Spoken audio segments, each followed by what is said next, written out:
Assalamualaikum warahmatullahi wabarakatuh. Jumpa lagi di tahun baru ini dengan episode terbaru podcast Ahlan KBRI Riyadh. Dengan podcast episode kali ini kita sudah kedatangan tamu istimewa, yaitu Kapten Destio Usodo. Apa kabar, Cap?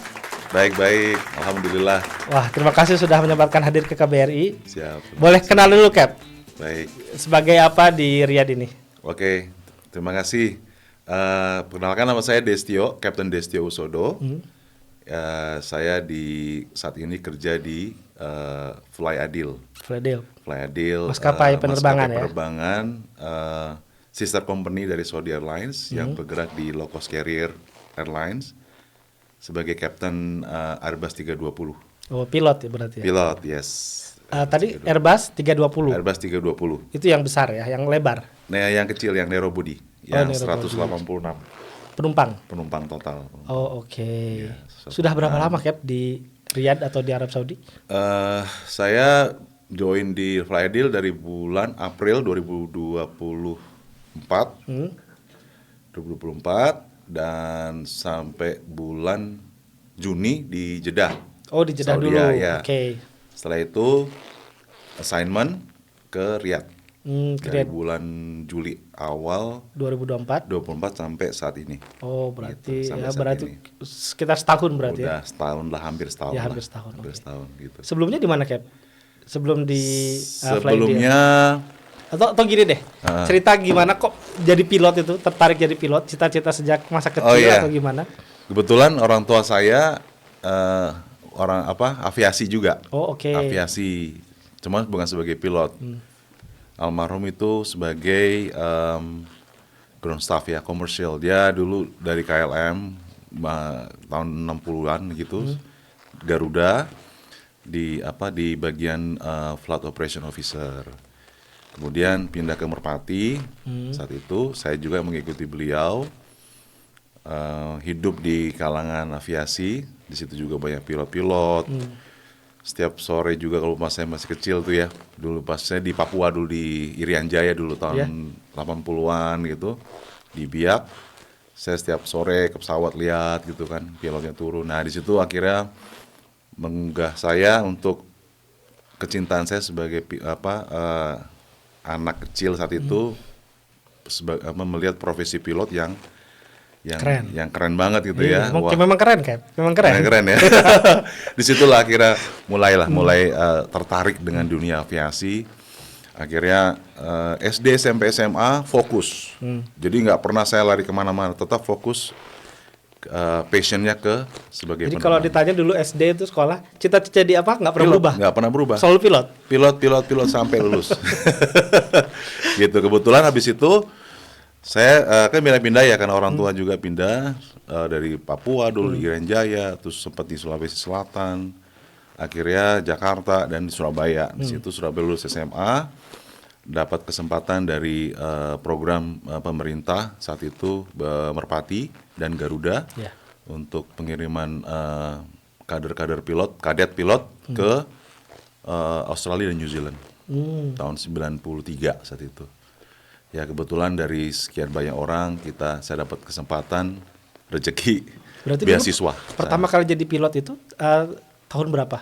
Saya daftar tahun 93, lulus 93. SMA langsung jadi pilot, diterima di Merpati, langsung dikirim ke New Zealand, sekolah di sana selama hampir 2 tahun, selesai bulan Januari 95.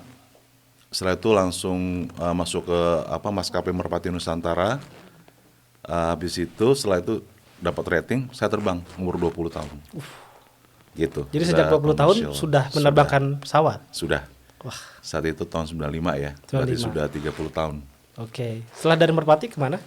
Setelah Merpati kontrak sudah mau selesai 2002-2003 saya pindah ke maskapai Lion Air. Lion Air di situ. 2002 sampai sekarang. 2002 sampai 2020 ini terakhir kemarin 2024. Paling lama berarti di Lion Air. Lion Air. Nah di situ kan saya tidak hanya di Lion Air ya, sempat di Wings Air juga, sempat di Batik Air, sempat di Thai Lion juga.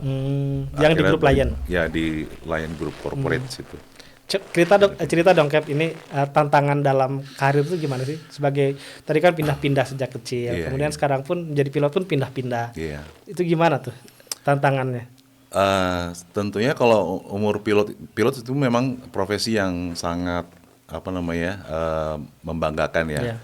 Cuman mungkin khalayak ramai juga harus tahu kalau pilot itu umurnya cuma sebentar kan ya. Oh ya. Ya kan Maksudnya? kita setiap 6 bulan sekali, setahun sekali kita harus uji kesehatan, juga kita harus uji keterampilan, maksudnya dalam hal skill kita, terus dari knowledge kita, itu tetap harus ada setiap setahun sekali itu ada pengujian ya, Ya. assessment. Kalau tidak bisa katakanlah medical kita fail, ya berarti akan license hilang. Oh gitu. Dan Jadi profesi itu akan secara tidak langsung juga akan berhenti gitu. bisa anytime, Bisa setiap 6 bulan anytime. kali. 6 bulan Jadi sekali. memang challenge-nya kita sebagai pilot adalah disiplin. Oke. Disiplin dalam hal untuk tetap menjaga kesehatan gitu ya. Tidak hanya physically tapi juga mentally juga harus well gitu ya. Sama skills, knowledge and attitude juga tetap harus kita jaga. Karena ya tadi terutama kalau di dunia penerbangan ya. Kalau kita sudah kayak saya ini sudah go internasional, kita sudah jadi ekspatriat, di situ lebih tinggi lagi tuntutannya gitu.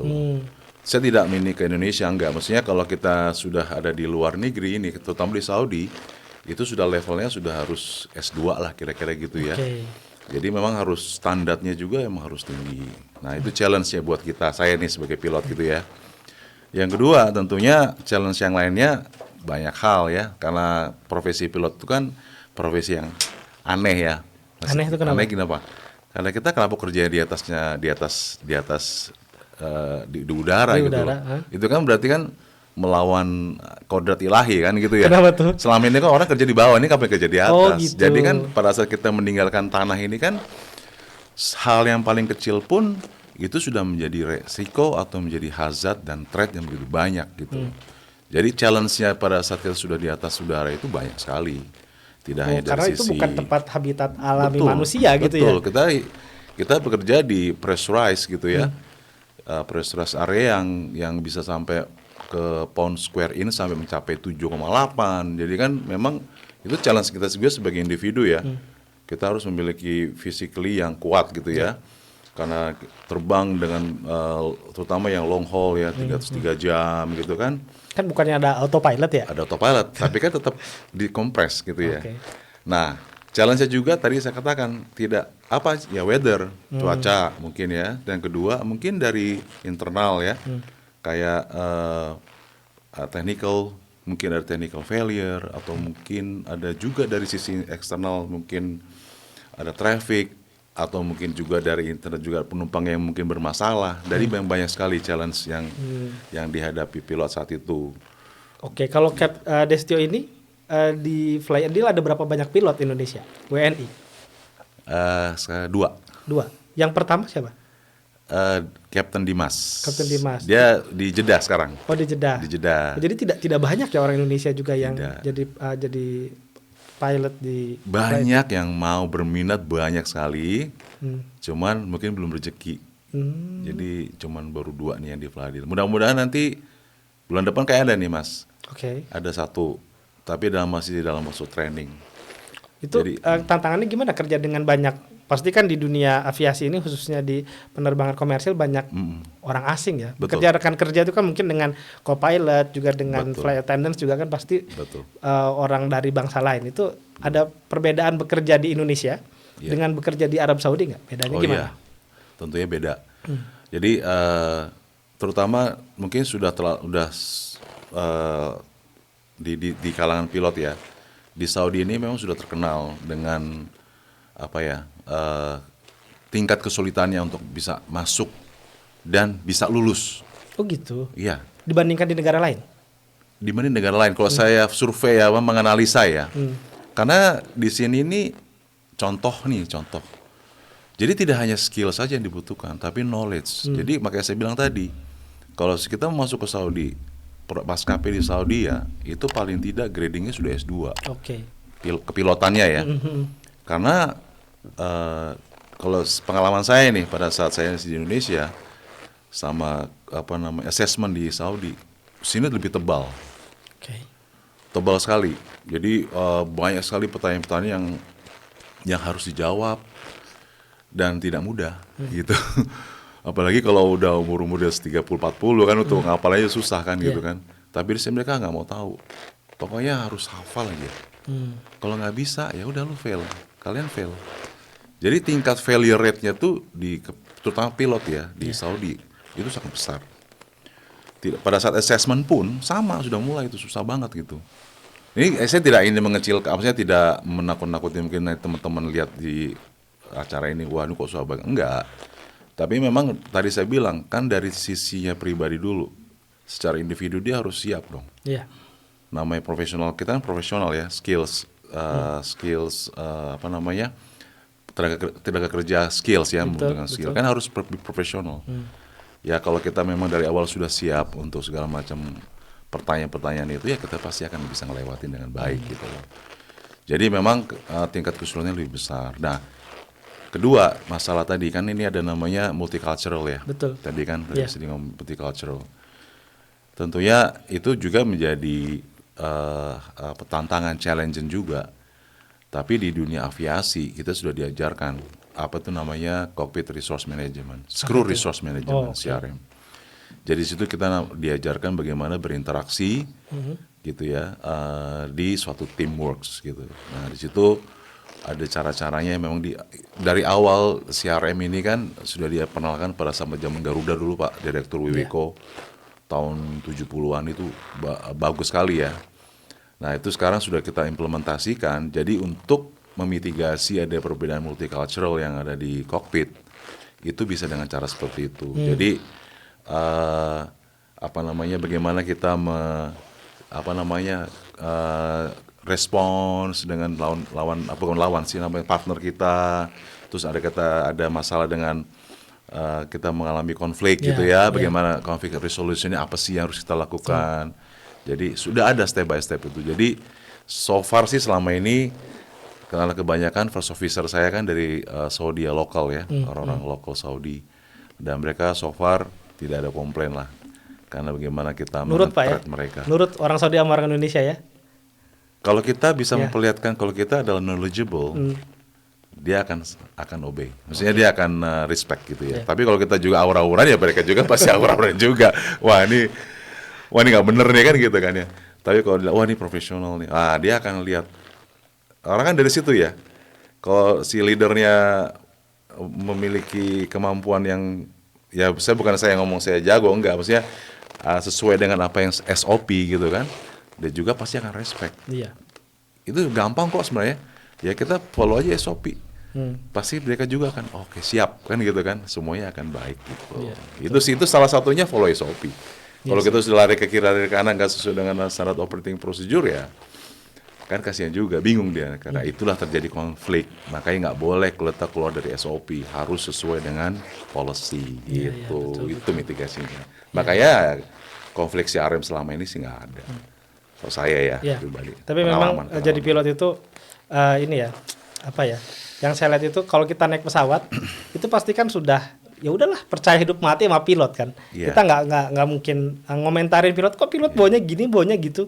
Beda kalau misalnya nyetir kita kan suka dikomentarin awas itu ada ini awas ada itu gitu. Tapi kalau kita udah naik udahlah itu udah ada pilot lah gitu. Betul. Benar-benar hidup dan mati di tangan pilot kan itu. Betul. Tanggung jawabnya berat. Betul. Boleh diceritain nggak Pak pengalaman menarik selama karir Bapak yang panjang ini sejak tahun 95? Oke. Apa aja nih? Pasti kan banyak nih pengalaman. Ya banyak banget sebenarnya banyak sekali. Dulu, tapi ya. Sudah berapa dihitung nggak sih berapa kali menerbangkan pesawat itu kalau pilot itu? Saya udah hampir 18.000 jam. Nah itu jamnya ya 18.000 jam. Disebut jam terbang tuh karena dihitung ya Pak ya? Dihitung karena kita ada logbook. Oke. Dan itu semakin kita banyak jam terbangnya, semakin besar gajinya. Maaf. Oh yes, Daddy.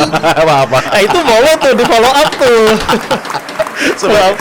Semakin senior ya semakin besar. Iya dong. Oh jadi dihitung dari gaji itu dihitung dari jam terbang ya? Betul. Jadi senioritas. Jadi kan kalau masuk ke slide kan ada requirement-nya. Oke. Nah disitulah kalau memang requirement harus masuk dulu sekian ribu jam gitu kan ya. Nah kalau dia masuk dia akan memberikan benefitnya sekian gitu. Tapi kalau dia jam terbangnya hanya baru berapa ribu, ya situ aja gitu kan. Kayak saya captain nih ya akan lebih besar daripada yang masih baru-baru junior Iya, ya pilot pastinya. kan Oh, gitu. dihitungnya dari jam terbang. Betul. Jadi ya saya kan juga terbang udah tahun 2000. Jadi saya terbang Fokker 28. Ini cerita lagi balik lagi nih. Fokker 28, saya terbang MD 80, 82, 83, MD 90, Boeing 73, 7300, 400, 500 dan 800 dan 900 IR dan terakhir sekarang 320 dan Airbus 330. Jadi udah cukup banyak ya. lumayan lah ya pengalaman hidup. Tadi apa challenge ya? Iya, ini cerita Ya. menarik, Pak. Tadi Iya. saya dengar kan kita ngobrolin tentang Wuhan juga tuh. Iya. Iya. Jadi ini apa namanya salah satu peristiwa hidup saya pribadi yang sangat berkesan gitu ya. Karena tidak hanya membanggakan secara pribadi saya, tapi juga saya bisa memberikan kontribusi saya kepada negara NKRI. Ya, bersejarah loh itu, Pak. Ya, Bersejarah. saya jadi memberikan, karena saya dulu bermimpi juga. Jadi gini, jadi sebelumnya tidak hanya ini ya. Saya dulu tahun 98, 99 pada saat integrasi Timur Timur Leste lepas, saya juga diassign oleh negara untuk mengambil rakyat Indonesia yang ada di Timur Leste saat itu. Dan saya diberikan di situ karena sipil, saya diberikan sebagai istilahnya itu Tituler. bukan wajib militer ya, apa Tituler. namanya? Gelar pangkat militer tituler ya. Bukan tituler, saya diberikan untuk sebagai militer lah gitu, bukan tituler. Jadi sebagai pengabdian saya gitu ya. Karena saya BUMN kan saya itu. Oke, kamu saya disewa oleh Kementerian Pertahanan untuk mengambil pengungsi-pengungsi yang ada di Timur dan itu tidak mudah. Waktu itu masih di Merpati. Masih Merpati. Di situ pun saya masuk ke war zone. Zona perang, Itu berangkat tembakan Fretilin dari Bali, Pak. Dari mana? dari Kupang. Dari Kupang Kupang ke Dili, ke Dili, Kupang Atambua, Kupang Bakau, kayak gitu-gitulah. Ya, itu yang pengalaman saya dulu. Tapi masih bar 1, masih bar 2, masih kecil gitu kan. Nah, yang berkesan sekali sebenarnya yang kemarin 2020 ya. 2020. Tahun 2020 bulan Februari. Di situ saya dapat assignment lah gitu ya, long short story gitu ya. Saya dapat assignment dari company, Captain dapat assignment langsung dari pemerintahan NKRI dan Captain di-assign, dipilih oleh negara dan juga dipilih oleh company untuk sebagai mission leader di sini. Saya bilang, waduh, misinya apa dong? Saya tanya dong. Ini totally secret. Tidak boleh ada yang tahu. Pokoknya saya minta. Kalau sekarang udah boleh nih ya. Nah, sekarang udah akhirnya tahu kan. Wah, ternyata saya harus ke suatu kota di istilahnya itu epicentrum saat itu ya. Epicentrumnya wabah corona ya, bukan COVID-19 dulu ya, corona. Yaitu di Wuhan. Berarti apa? Berarti di Cina dulu ya, Bu. Berarti kan visionnya adalah hidup otomati kan begitu kan ya. Karena kita tidak tahu, karena kita melihat di TV banyak sekali korban saat itu ya. Ya sudah, tapi bagaimanapun ya itu kan assignment. Kok nggak ditolak ya waktu itu? Ada Karena- kepikiran nolak nggak? Nggak. Langsung saya terima. Kenapa alasan itu? Tadi karena saya ingin membuat suatu kontribusi kepada negara, kepada perusahaan saat itu ya. Ya. Apapun itu, kalau saya ya dari awal saya sudah punya apa sih istilahnya itu prinsip. Kalau saya ditugaskan dimanapun saya akan siap melakukan apapun itu, dan saya akan berusaha melakukan dengan baik, maksimal gitu ya, dengan memberikan hasil yang terbaik lah, kira-kira gitu. Pada waktu saya dikasih assignment seperti itu, saya langsung ambil, langsung ambil. Nah, permasalahannya pada saat diambil itu saya kan harus mengajak juga rekan-rekan kerja yang lain kan, pilot-pilot dalam hal ini, dan nggak ada yang mau. Bukan nggak ada yang mau, ya banyak yang nggak mau gitu loh. Akhirnya saya, wah kayaknya nggak bisa ya, kebetulan kan almarhum nih CEO-nya nih Kapten Ahmad Lutfi ya, dia udah meninggal juga gara-gara COVID juga. Nggak bisa pokoknya kamu harus cari paling nggak 2 Kapten 2 Evo first officer. Akhirnya saya cari-cari, ada yang sudah mau pensiun. Akhirnya saya ajak beliau, Kapten siapa sih namanya saya lupa, Captain Yus. Hmm. Cap ikut, siap. Saya juga udah tua kok dek. Ntar lagi sudah melewat, saya ikut aja gak apa-apa. Yang penting nama saya jadi apa namanya? Saya bisa memberi kontribusi lah katanya gitu. Oh Tapi siap. masih sehat sekarang, Kapten? Sudah pensiun. Masih ada maksudnya? Masih di Solo beliau. Oh, oke. Oke siap, udah kira kita ajak. Dan kalau first officer ya karena dia tahu terbang sama saya, karena mereka juga sempat anak didik saya juga gitu ya, mereka accept. Oke terbang sama Kapten Destio, oke saya mau, asal dengan Kapten Destio. Oke ya udah kamu, jadi kita berempat saat itu. Ya udah singkat cerita kita landing aman segala macam, dijanjikan oleh saat itu oleh Kementerian Kesehatan, Kementerian Luar Negeri 3 hari karantina gitu kan. Oh oke 3 hari karantina. Karena saya juga janjian sama keluarga mau ke Bangkok saat itu kan. Yeah. Udah beli tiket, udah beli hotel segala macam, udah mau cuti lah kira-kira gitu. Tapi setelah itu sampai di Batam, dari Wuhan ke Batam. Kok pulang dalam Pulang perjalanan nih, jadi sampai ke sana kan nggak ada apa-apa kosong itu ya. Akhirnya kita bisa ngangkat 256 orang nih. Iya betul, 256. 256 warga WNI dan beserta 3 atase juga saat itu dari Kementerian Luar Negeri KBRI Beijing. Terus kita juga on board di pesawat itu dari Dentansemen Bravo ya, Paskas yang elitnya. Iya. Terus dari Kemenlu Kesehatan, dokter dari ahli-ahli dari RSCM juga, Cipto Mangunkusumo ya, yang Waktu itu pakai APD lengkap gitu? oh ya, Oh jadi nggak pakai baju biasa kapten itu ya? enggak. Kesananya iya, pas pulangnya udah langsung lengkap semuanya. Oh gitu. Jadi begitu ada WNI masuk, langsung itu kita langsung lengkap. pakai APD lengkap. Putih-putih semua gitu kan. Iya. Terbang udah kayak gitu, 6 jam. Wah gerah dong ya? Atau gimana ya? Itu nggak nyaman pasti itu. Nggak baju. nyaman, Iya. nggak nyaman dan nggak tidur loh. Nggak tidur? Ya kita mau bagaimana kan? Kan bisa tidur. Kenapa nggak tidur? Karena ya dengan kondisi seperti itu udah nggak bisa lah. Kita juga udah capek, kita udah tegang. Karena kita sendiri pas kita mau landing harusnya kan ke Jakarta ya. Ke Iya, Halim. ke Batam tadi gimana? Harusnya ke Halim nih. Iya. Tapi ternyata nggak dikasih clearance sama negara, sama kita, NKRI, sama pemerintahan kita. Sebentar Cap, entah itu ke Kertajati, Jakarta, atau ke Batam, atau ke Makassar, dia bilang begitu. Loh, saya kemana nih Cap? Saya bilang gitu. Kita kan ngomongnya dipakai Satcom ya, ada satellite communication. Sebentar, akhirnya sudah dimasuk di daerah Vietnam gitu, masuk ke Singapura. Oke Kapten, ke Batam. Oke, kita ke Batam. Saat itu sudah announcement ke penumpang juga. Mereka sangat bahagia lah kira-kira itu. Wah, akhirnya kita pulang gitu kan. Sampai di Batam, sudah selesai gitu ya, landing. Terus loh, kok kita nggak berhenti di sini?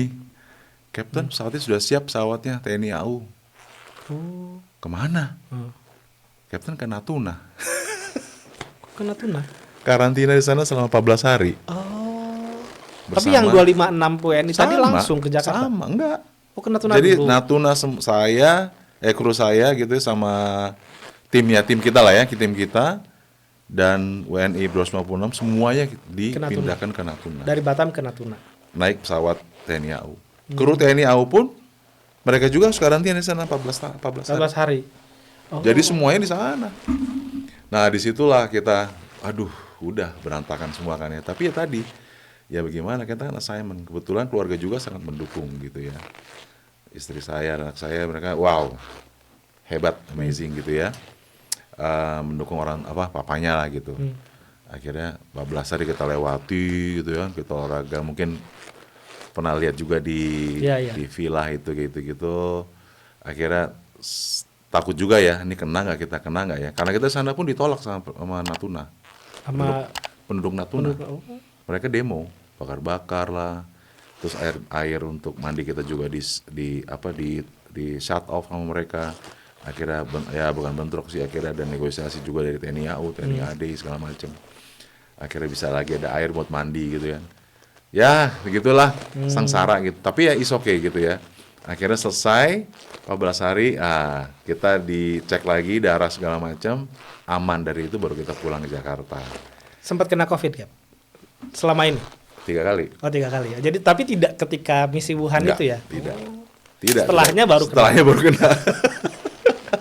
Setelahnya baru Ya, kena gitu. Tapi survivor lah kita. Dan saya dengar juga dapat itu ya penghargaan Hasan Wirayuda, Pelindungan Award ya karena Jadi saya Wuhan dapat itu. 2 Hasan Wirayuda dari Kementerian Luar Negeri dan Adiaksa dari Kejaksaan. Kementerian Perhubungan. Oh, Kementerian Perhubungan. Yes, jadi kalau Adiaksa itu apa sih insan perhubungan yang penghargaan untuk memberikan kontribusi kepada negara gitu ya. Selamat Cap. Jadi ada 2 lah, dari Adiaksa dan dari Kementerian Luar Negeri dari Bu Retno. Mantap. Saat Iya, itu iya. itu pengalaman yang Tidak terlupakan. tidak terlupakan. Karena memang banyak sekali yang dilewatin ya dan waduh berat tapi ya pada akhirnya kita misi ini termasuk sukses. Sukses, alhamdulillah Selamat, sukses ya. gitu ceritanya. Terus Cap tadi Kapten bicara tentang jadi pilot itu harus disiplin dan juga menjaga kesehatan. Itu gimana caranya menyeimbangkan kehidupan pribadi? Misalnya kan tadi banyak jam terbang, Iya, 18.000, kemudian dengan dan melanggar apa tadi kodrat ya, tinggal di udara, dengan kehidupan yang sehari-hari, kehidupan Iya. sosial, kehidupan dengan keluarga gitu. Betul. Itu gimana menyeimbangkannya? Kan lebih banyak. Iya. Hidup juga kan mobile terus ya, pindah-pindah Betul. terus kan ya. Betul. Itu gimana mensiasatinya? Ya kan sekarang kalau saya lihat kan banyak banget tuh orang sekarang olahraga lari segala Iya. macam gitu ya. Which is itu bagus gitu ya. Tapi kalau menurut ini kalau ini saya nih ya, Ya. sampai saat ini saya kan belum pernah fail medek nih, medical. Jadi sebenarnya itu semuanya as required aja, secukupnya aja sebenarnya gitu. Tapi olahraga. Jadi contoh tidur harus, yang paling penting kan istirahat nih. Ya. Kita kan kebetulan regulasi di Saudi ya ini minimum rest itu kan 10 jam gitu ya. Dari kita landing sampai kita besoknya nextnya gitu ya. Cuti gitu 10 jam. Jadi sampai di hotel ya udah kita harus istirahat dulu itu. Berapa jam? Ya 6 sampai 8 jam kan. Pokoknya itu harus masuk gitu, istirahat dulu. Setelah itu baru olahraga secukupnya. Jogging 30 menit. Ya. Ya kan, 30 menit. Terus habis itu makan juga secukupnya aja, nggak usah banyak-banyak. Nah, kebetulan karena saya di sini keluarga saya di Jakarta, nggak di Saudi, ya kehidupan sosial saya ya hanya itu aja di apartemen, di hotel, ya di apartemen, tidur, makan, olahraga jogging, Ya. terbang kayak gitu-gitu. Ini bentar lagi terbang terdekat kapan nih setelah ini? Besok pagi saya terbang Besok pagi. besok ke Dammam sama ke Abha. Oh, Riyadh, Dammam, Riyadh, Abha, Riyadh. Oh, oke. Jadi Iya, 4 iya. take off landing. Ya kayak gini, ini kan salah satu social life juga nih. Ya kan bersama keluarga, Ya. jalan-jalan, ini kan salah satu ini Ya, kita di kan. sela-sela terbang, Iya, ya. sela-sela terbang. Nanti tidur, kita bisa setelah nanti ini ya tidur paling nggak 6 jam, 7 jam sudah. Untuk besok siap untuk terbang lagi, gitu. Cap, ini kan sudah sering terbang di Indonesia ya, sudah keliling Nusantara lah ya. Ya. Ada keunikan khas atau yang menarik dari terbang di Saudi, mungkin dari cuaca atau dari posisi bandara yang berbeda dengan di Indonesia? Ya, ada pengalaman saya di Saudi ini yang cukup menantang ya. Saya sebagai pilot itu di Abha. Di Abha. Di Abha ya, di selatan dari Ya, Saudi ya. situ. Di situ terkenal dengan high elevasi, Oke. yaitu bisa mencapai 7.000 elevasinya ya. Di atas 7.000 permukaan laut. kaki di atas permukaan laut. Memang dia di atas ya gunung, di atas bukit. Kalau Jeddah berapa? Jeddah itu 30-an, 30 something feet lah. Hampir sea level dia. Oh iya ya Jadi betul, karena memang dia di betul. dekat Jadi pelabuhan. 7.000 feet itu cukup Tinggi tinggi, sekali, ya, cukup ya. tinggi. Di Indonesia pun sebenarnya yang paling tinggi hanya di Bandung ya. Bandung cukup tinggi. Cuma 2.500. Oh, Abha 70.000. Ini 7.000 feet. Oh, 7.000 feet. 7.000 kaki. Ya, memang di challenging gitu. Jadi apa challenge-nya? Karena dia di atas gunung, berarti challenge-nya adalah cuaca angin. Anginnya pasti kencang. Gitu ya. Kalau ngomong angin kencang dan di antara berbukitan, berarti omongannya juga akan terjadi turbulensi. Pasti ya. Pasti ya itu. Dan yang ketiga, dari typical approach-nya dia. Karena kalau dari runway yang ke arah timur mungkin agak cukup tidak cukup cukup sulit ya, dibanding tidak cukup sulit karena dia adalah pakai menggunakan presisi namanya ILS, Instrument Landing System, yang sangat menantang kalau kita terbang dari arah timur ke barat. Oke, dari timur ke barat. Di situ menggunakan RNP, jadi kita menggunakan navigasi berbasis satelit. Tapi posisinya itu dianggap bukan precision approach, itu adalah non precision approach. Jadi pesawatnya itu ada di offset dari centerline-nya runway gitu ya. Gitu. Itu cukup challenge dan anginnya kencang dari sebelah kanan. Dan runway-nya nggak begitu panjang, cuma 3.000 meter dan 45 meter lebarnya. Jadi emang cukup challenge. Pada saat kita mau landing itu sangat membutuhkan skills yang cukup inilah ya, harus cukup baik gitu ya. Karena mungkin pernah lihat juga suka ada tornado kecil ya. Di Riyadh kan sering tuh. Sering. Di APA sering sekali itu. Jadi itu sangat-sangat berbahaya di situ. Sangat berbahaya. Kalau dia masuk tiba-tiba si tornado mini ini masuk ke landasan kita lagi approach. Kan cuma kecil sekali, Chef. Tapi mengganggu liftnya pesawat, daya angkat pesawat. Itu sangat berbahaya. Nah saat itu kebetulan si tornado mini ini sebelah kanan saya nggak masuk ke landasan. Jadi pada saat saya sudah landing baru dia lewat. Rezeki. Jadi kita ya tidak terjadi hal-hal yang tidak kita inginkan. Jadi kita bisa saat itu saya bisa landing. Kalau yang cuaca panas nggak masalah berarti kalau di Riyadh ya, di Saudi. Kalau di Saudi ini kan bisa sampai 45 degrees ke atas, 50. Itu biasanya kenanya ke fuel, ke bahan bakar. Jadi fuelnya itu akan panas. Nah sampai titik dia mencapai sekitar 50-an derajat Celcius, itu akan berpengaruh dengan sistem di pesawat. Kita harus menggunakan, pada saat itu tertrigger, kita harus memfollow up, menindaklanjuti dengan abnormal procedure. Salah satu contoh, geli itu kan kayak geli yang buat memanaskan makanan. Di kopi itu di cabin kita harus matikan. Karena sangat panas. Karena itu bisa membuat fuel itu tambah panas. Makanya geli terus kita matikan. Terus ada lagi namanya cargo lighting, cabin lighting. Terus ada beberapa lagi karena kita punya IFE, entertainment flight, in-flight entertainment juga harus kita matikan supaya si bahan bakar ini berkurang panasnya. Jadi memang harus ada prosedur yang kita lakukan. Itu salah satu challenge juga buat kita terbang di area-area yang panas seperti ini. Yang terakhir juga pada saat blow dust. Oke. Ya mungkin ada blow dust ya. Tapi kalau di udara emang masih ada? Enggak, di bawah. Oh di bawah. Nah, pada saat di apa sering blow dust. Jadi ada angin kencang yang akhirnya pasir di perterbangan itu bisa berbahaya juga ke dalam engine juga, ke dalam sistem pressurized kita, ke dalam sistem air conditioning kita. Jadi kita harus melakukan prosedur juga, gitu. Dan pada saat kita masuk ke periode summer, dan itu prosedur akan sering kita lakukan. Karena blow dust itu mostly di summer. Itu di Indonesia nggak? Jarang begitu ya?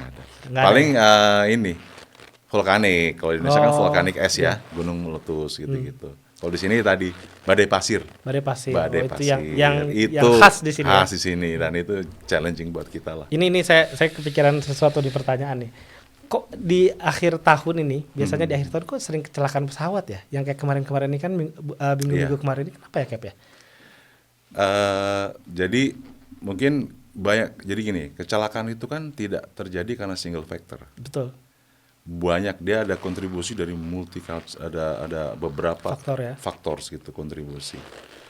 Beberapa yang kita lihat ini sudah memang teridentifikasi awal karena ada yang satu yang ada di baku itu ya, karena ada external factor. Terus yang kedua yang ada di Korea juga karena external factor, yaitu ada tabrak burung. Yang ketiga masalah internal factor ya, kayak KLM ya, dia mengalami hydraulic failure. Terus yang Air Canada juga dia mengalami sistem failure juga ya. Jadi tapi ini root cause-nya nih. Ini kan root cause-nya kenapa mereka akhirnya mengalami insiden, bahkan accident ya, fatalities. Nah, dari root cause ini pasti ada kontribusi yang lain nih, dari human lah, dari aircraft systemnya lah, apa dari mana. Nah, ini kita belum tahu apa sih kenapa ini kok bisa terjadi fatal accident gitu ya. Kok bisa terjadi seperti itu. Nah, ini kan ada faktor-faktor. Nah, ini sedang dalam proses investigasi lah. Jadi bukan karena cuaca dingin atau apa ya di bulan Desember sehingga langsung berturut-turut gitu, enggak ya Cap ya? Sepertinya root cause-nya nggak dari situ. Bukan dari itu ya. Root cause-nya yang ditembak, Yang tadi, kena tembakan ada atau burung itu root cause-nya. Soalnya sih. berturut-turut banget loh itu cuma selisih hari kan, Betul. 5 kecelakaan pesawat Karena ya kita nggak tahu ya. itu. Kita nggak tahu itu kan semuanya rahasia ilahi ya.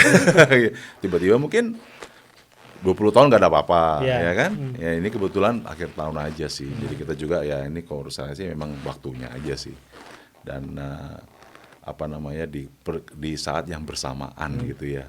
Seperti itu. Tapi ya tadi lah, semuanya itu kan saya bilang tadi pada satu pesawat sudah berangkat dari atas, dari ground ke atas, ini sebenarnya threat-nya sudah besar sekali. Jadi kalau kita tidak bisa memiliki skills yang cukup mumpuni, knowledge yang cukup baik, dan attitude juga untuk memanage leadership-nya juga kurang bagus, ya tentunya akan berakhir dengan hal yang tidak baik. Ya. Gitu.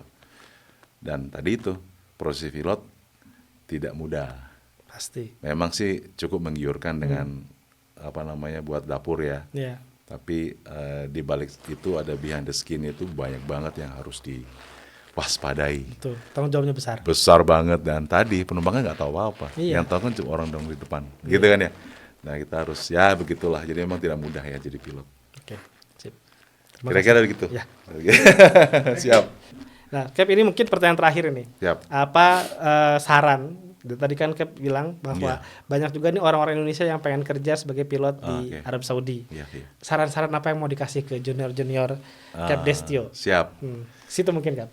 Oke. Nah, sini yang ini. Oke, jadi kalau pertama mungkin untuk langsung ke go internasional itu kan tidak bisa langsung ya. Untuk rekan-rekan semua mungkin yang berminat untuk terbang sebagai ekspatriat gitu ya. Dan kebetulan di saat ini pemerintahan kita, terutama dari insan perhubungan udara, mengencourage gitu ya, meminta teman-teman pilot untuk sebisa mungkin kita berkarya di luar negeri. Gitu, itu sudah diminta sama ya, kita sudah sepakat di antara profesi pilot. Nah, tapi sebelum menuju ke sana, tentunya kan harus ada step-step dulu nih. Betul. Di bawah ini adalah ya tadi harus punya license dulu, punya jam terbang dulu, paling tidak 1.500 jam, ya kan? Ratingnya juga harus ada, paling tidak punya rating yang saat ini mungkin Airbus atau Boeing atau mungkin ATR atau mungkin yang untuk corporate jet aircraft, Gulfstream segala macam. Nah setelah itu punya kebutuhan minimum yang dibutuhkan untuk apply ke luar negeri sudah cukup, ya kan? Baru apply ke airline internasional. Sekarang ini kan dunia lagi aviasi sudah mulai booming lagi nih. Betul. Terutama di Saudi Arabia. Saudi Arabia kan punya Vision 2030. Yeah. Saat ini sangat-sangat ekspansi gitu ya. Mereka sangat-sangat membutuhkan pilot-pilot dan mereka juga happy sebenarnya dengan pilot Indonesia gitu. Oh ya. Happy gitu. Nah, mereka happy, akhirnya mereka lihat wah pilot Indonesia juga ternyata emang begini bagus gitu ya kualitasnya. Nah, disitulah pada saat sudah minimum requirement mereka terpenuhi, baru persiapan untuk masuk. Kan tidak seperti kita apply di Indonesia. Dari sisi knowledge juga harus dipertajam, dipertebal. Dari sisi skillsnya juga harus diasah terus. Dari sisi CRM juga, leadership, communication, ya kan, team working, bagaimana bisa bekerja dengan beberapa multicultural orang gitu ya. Yeah. cross culture gitu. Nah di situ nanti baru bisa masuk ke kita, ke Saudi terutama kalau ada yang berminat, dan juga mungkin di Emirates atau mungkin di Etihad atau Qatar Airways atau mungkin di Cathay Pacific segala macam. Jadi emang harus terpenuhi dulu. Setelah itu baru mengasah diri untuk pada saat assessment di maskapai luar. Dan itu butuh effort yang besar. Jadi nggak hanya bisa langsung diterima gitu, makanya harus tetap belajar gitu. Oke. Seperti itu kira-kira kiat-kiat yang bisa saya kasih. Mantap, Cap. Nah, ini yang terakhir banget, Cap. Boleh nggak nih saya minta Kapten untuk kasih announcement ya, kalau sebelum penerbangan itu kan kasih announcement. Tapi ini untuk pemirsa podcast Ahlan KBRI Riyadh. Podcast Ahlan. Ahlan ya. Ahlan. Apa announcement tentang apa? Announcement tentang itu aja mungkin yang kita mau terbang itu loh yang biasa. Oh, oke. Di dalam bahasa Indonesia? Dalam bahasa Indonesia boleh, bahasa Inggris boleh. Oke. Terserah. Dua berarti ya, boleh ya. dua. Oke. Ahlan ya. Ahlan namanya Oke. podcast Ahlan. Ya. Selamat sore pemirsa podcast Ahlan KBRI Riyadh Saudi Arabia yang saya hormati. Di sini Kapten Anda. Perkenalkan, nama saya Kapten Destio Usodo dari Ruang Kemudi. Selamat datang sekali lagi kami ucapkan di podcast Ahlan KBRI Riyadh Saudi. Saat ini kita sedang dalam persiapan untuk ke proses boarding dan akan tutup pintu dalam waktu sebentar lagi. Penerbangan menuju Jeddah yang akan ketempuh dalam waktu 1 jam 35 menit dengan jelajah kurang lebih 36.000 kaki di atas permukaan laut. Cuaca di perjalanan diperkirakan baik berawan, dan cuaca di Jeddah kami terima saat ini cerah dengan suhu di permukaan laut 20 derajat Celcius. Akhir kata, kami yang bertugas, Kapten Destio Usodo dan seluruh awak dari podcast Ahlan KBRI Riyadh Saudi Arabia mengucapkan terima kasih atas pilihan Anda terbang bersama kami. Iya, terima kasih banyak, Terima Cap. kasih. Terima kasih banyak, Cap. Siap. Ya. Oke. Baik, demikian podcast kita kali ini. Ini podcast yang spesial nih dengan Kapten Destio Usodo. Mau podcast dengan siapa lagi? WNI profesional siapa lagi? Jangan lupa ini di komen di bawah dan juga like and subscribe podcast kita. Demikian, assalamualaikum warahmatullahi wabarakatuh. Terima kasih. Ya.